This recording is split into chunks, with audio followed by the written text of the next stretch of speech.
అని. కాబట్టి ఇబ్రాహీం అలైహిస్సలాం అంటే అల్లాహ్ తబారక్ వ తఆలా అంటున్నాడు ఖురాన్ గ్రంథంలో, ఇన్న ఇబ్రాహీమ కాన ఉమ్మ. అల్లాహ్ అతనికి ఇచ్చినటువంటి మొట్టమొదటి అవార్డు ఏంటి?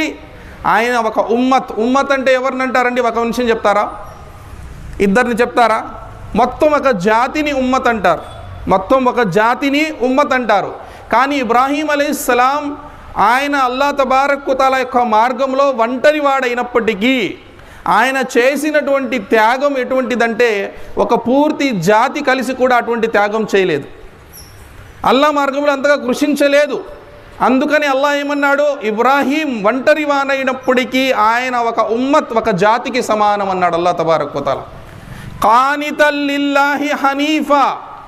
అల్లాహ్ అంటున్నాడు ఆయన హనీఫ్. అల్లాహ్ తబారక్ వ తఆలా ఏమంటున్నాడు? హనీఫ్ అంటున్నాడు. అల్లాహ్ అతన్ని హనీఫ్గా సంబోధించాడు.